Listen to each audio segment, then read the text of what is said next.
This month's Bugle is about a Libyan strongman, or somebody who could otherwise be described as Europe's last hope. In what is becoming an increasingly common situation, channels such as the BBC are trying to play catch up to stories that are circulating on the internet. At the moment, there are some vague references to a renegade warlord running riot across Libya, and more specifically, allegations and images of war crimes that are being committed by the men under the warlord's command. On the surface of it, the images appear quite horrific, reminiscent of World War II footage and that produced by Islamic State during their rampage across Syria and northern Iraq.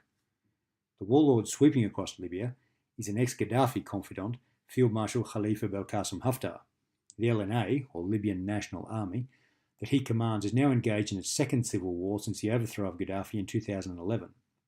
Now, back in the day, relations soured between Haftar and Gaddafi after Haftar was taken prisoner in Libya's war against Chad in 1983. Gaddafi disowned his senior officer, and while in captivity, Haftar plotted with other officers to overthrow Gaddafi. In 1990, Haftar was released from Chad in a deal brokered by the US and spent the next 2 decades living in Langley, Virginia, a stone's throw from CIA headquarters.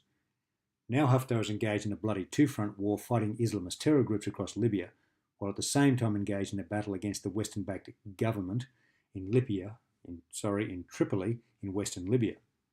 Haftar has this nominal government hemmed in on all sides. If you wanted to get biblical in his battle planning, most, but not all of Libya would be his for the taking. There are a few flies in the ointment, however. There is a powerful militia based in Misrata, 185 kilometres southeast of Tripoli, that has a very lukewarm attitude toward him. They don't seem too fussed about the Field Marshal's successes and appear ready to hold their ground.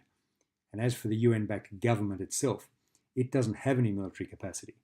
It is, however, paying off multiple militias, particularly west of Tripoli, that could complicate any assault on the capital. These militias are also being paid off by the Italians to halt the flow of migrants from the northwestern coast of Libya. As long as the Italians pay, the militias are playing ball for now. It could also be argued that it is in the interest of these militias for the weak but UN-backed government to remain in power in Tripoli, hence why they may be inclined to prevent the warlord taking the capital. Haftar is, however, unlike the Westerners backing the interim government, a man capable of seeing the bigger picture. Laying waste to Tripoli would achieve little in the long run and leave his troops bogged down in a stalemate of urban warfare. He has graciously accepted peace negotiations brokered by France. Now, President Macron gets the credit, but everybody can see what is going on, not least because Haftar has made his intentions very public. Anybody with a TV or internet connection knows that Libya is a major source of Europe's uncontrolled immigration. Islamic radicals and ruthless people smuggling operations had taken advantage of the chaos and created another floodway of migrants into Europe, the vast majority being funneled from the northern Libyan coastline to Italy. Not one to waste time, Haftar began controlling the flow of migrant boats that have been launching along the coastline that he now controls. His men have literally been stopping boats and dragging them back to the Libyan coastline in a similar manner to the militias west of Tripoli. And as for the NGO charity vessels attempting to rescue the migrants off the Libyan coast and bring them to Europe, they have been put on notice. Stay away or we'll ram you and send you to a watery grave. There have been several close calls already, prompting the NGOs to pull out of the area. They all shed a tear in their press statements, saying that they are withdrawing with a heavy heart but have no choice due to the threats of the nasty Libyans. Their moaning is met with stony silence from European authorities. Tell somebody who cares is basically the attitude.